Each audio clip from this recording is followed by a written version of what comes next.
Hi, and welcome to part 2 of the 26 books I want to read in 2026. If you guys are interested to check out part 1, I will link the video in the description. Let's get right into it. So, last time I did physical TBR first and then new releases. So, this time I'm going to start with new releases first and then what's on my physical TBR. And we ended at number 13 last time. So at number 14, we have This Kingdom Will Not Kill Me by Iona Andrews. All I know about this book is that it's isekai. Isekai is the Japanese term for a subgenre in fantasy where the main characters get either transported into a new world or gets reincarnated in a new world. Sometimes it's a unfamiliar world or sometimes it's a world that the character is familiar with. Could be the world in a game that the character has played or a book that the character has read. In this one, it says here when Maggie wakes up cold, filthy, and naked in a gutter, it doesn't take her long to recognize Kar Toren. It's a city she knows intimately from the pages of a famously unfinished dark fantasy series, one she's been obsessively reading and rereading while waiting years for the final novel. So it looks like our main character gets transported in the world of her favorite dark fantasy novel. That's all I want to know. There is some romance in this. I'm definitely very intrigued and interested to check this one out. At number 15, we have The Antiquarian's Object of Desire by India Holton. This is the third book in this historical fantasy rom-com series. I really enjoyed the first two books. They were just fun, hilarious, and just a good time. The series name is called Love's Academic, so in every book in the series, we follow professors who are studying different like magical phenomenons or nature or animals. So in the third book, we're following two history professors and best friends who are forced to fake hate to protect their reputations, and apparently the story gets chaotic for them. So looks like we have a bit of that friends to lovers trope in this book. And I'm just excited to pick up this book when it comes out. This comes out on April 21st. The next book is a Korean translated fantasy novel. This is The Heart of the Naga by Yongdo Lee. And the author is often cited as the J.R.R. Tolkien of South Korea. It says here Lee Yong-do has created a tale of castles built on the backs of flying mantas, giant birdmen, heartless immortals, and a quest that would change the very nature of the world and its gods. Sounds pretty epic. I heard that the story is a little bit hard to understand and can be quite confusing, so this is gonna be a challenging read, but I'm very interested to check it out. The next book is probably like my top two highly anticipated reads of 2026, and that is The Knave and the Moon by Rachel Gillick. This book comes out on September 1st. I absolutely loved the first book so much. I enjoyed Rachel Gillick's Shepherd King duology, but I think The Night in the Moth is the book that really solidified my love for this author.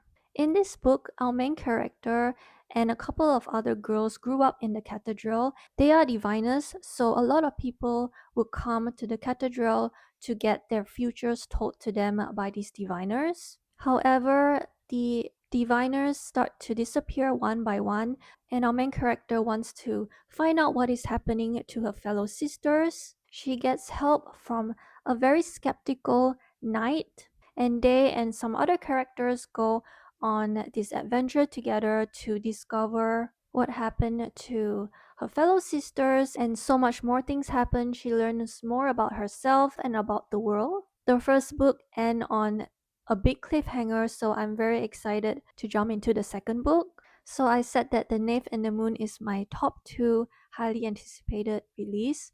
So this is the other book in that top two, and this is Dead Beat by Lee Bardugo. This book is expected. I don't know. I feel like the date keeps changing. Right now on Goodreads, it's saying that it's coming out on September 15. This is the third book in the Alex Stern series. This is a dark academia fantasy series, emphasis on the dark. Definitely, you have to check out the trigger warning before you pick up this book. For me, it had every element that I want in a fantasy book. You know, a school setting, you have mystery, you have secret societies, magic, a main character that can see ghosts, a little bit of horror because the characters dabble in some dark arts. It's been a while since I finished the first two books, so I probably need to reread them. From what I remember, I think the books are also quite information heavy, so if you're not into that, then you might not enjoy this book. And also, I would not call this a romance series. There is very, very, very, very little romance, so know that going into this series. I love the first two books. I gave both of them 5 stars, so I cannot wait to read this third one. At number 19, which is my last new release on this list, this is The Thief and the Traitor Bride by V.L. Bovalino. This book comes out on September 29. So when I picked up the first book, The Second Death of Locke, I thought this was going to be a series. It is kind of a series, but not really. It's more interconnected, standalone. They're in the same world, but we're following different characters in the second book. And looks like there's gonna be a third book coming out as well. Very exciting. I enjoyed the first book, but I feel like based on the summary of the second book, I'm gonna love this one even more. Let me just read to you guys these 3 sentences from the summary. It says here a ruthless spy, a deadly mission, a thief who could ruin it all. That's all I need. Like, give me the book now. Like, why do I have to wait till September to read this? I'm very excited to check this out. I know I'm gonna love the author's writing if she follows like kind of the same writing style as in the first book. The author did a really good job with the yearning in the first book, so I wonder if we're gonna get that as well in this one. Now we're gonna talk about the last 7 physical books that I'm putting on this list. At number 20, I actually already finished reading this book. This is Wuthering Heights by Emily Bronte. This was such an interesting read. I did not know that a classic could be written like this. It's definitely making me want to read more classics. In Wuthering Heights, we follow a couple of characters. We learn about their relationships, how it developed and changed throughout their entire lives. These characters are so passionate and not in a good way. They're always over exaggerating or they do outrageous things. These are very selfish and proud people. Overall, I was very entertained by this book. I am curious to watch the movie.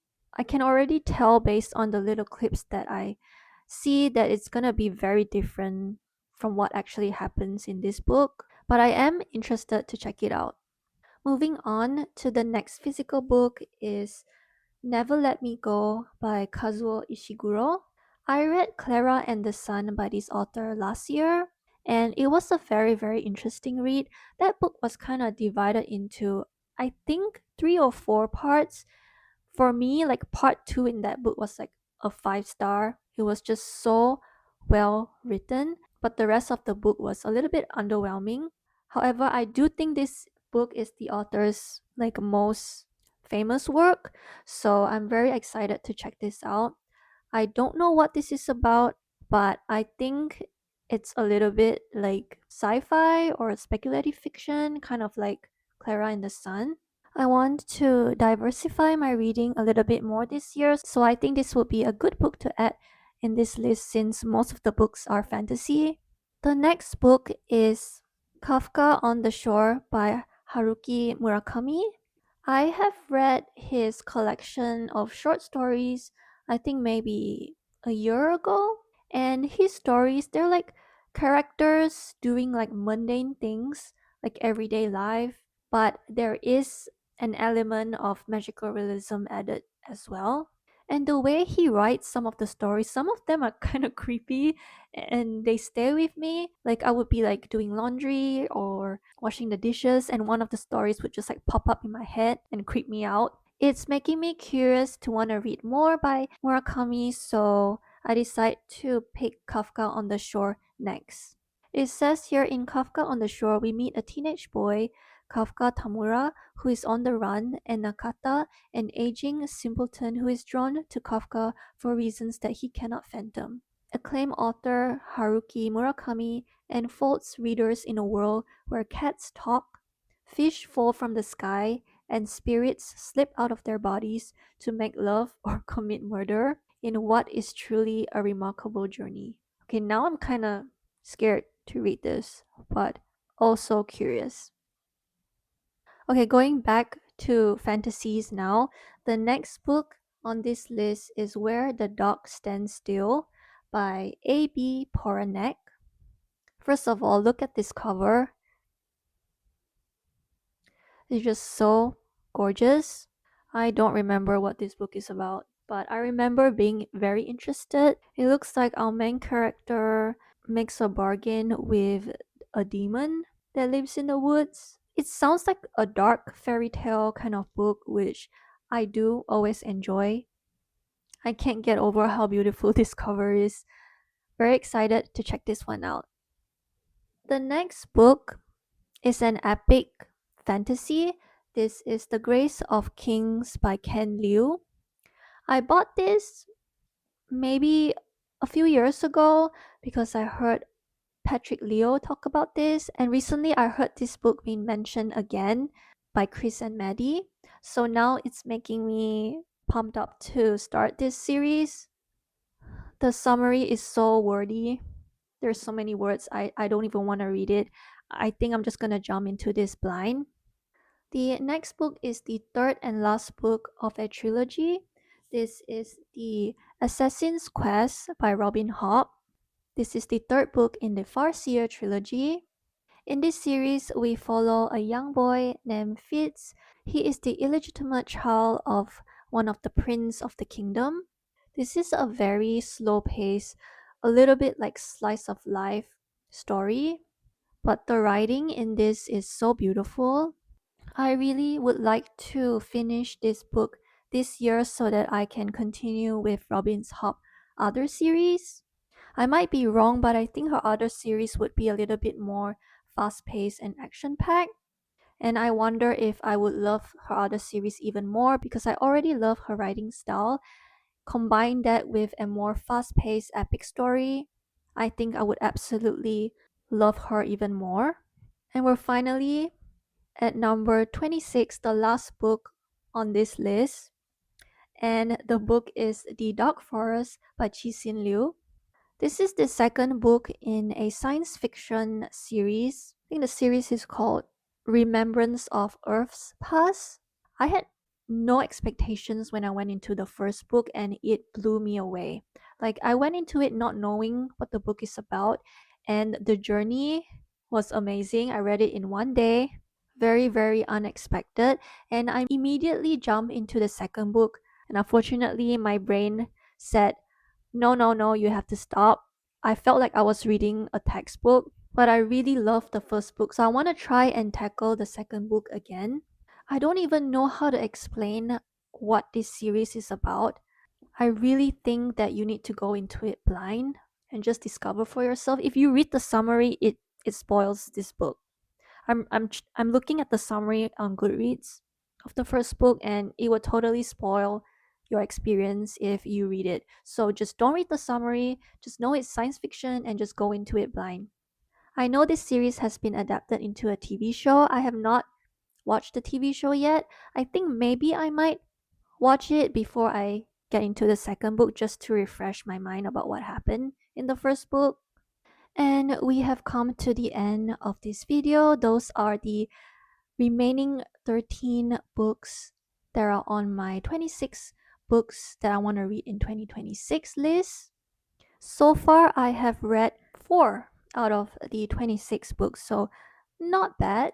I'm curious to hear about what books you have read or are planning to read in 2026. I hope you guys enjoyed this video. Thank you so much for watching, and I will see you guys in the next one.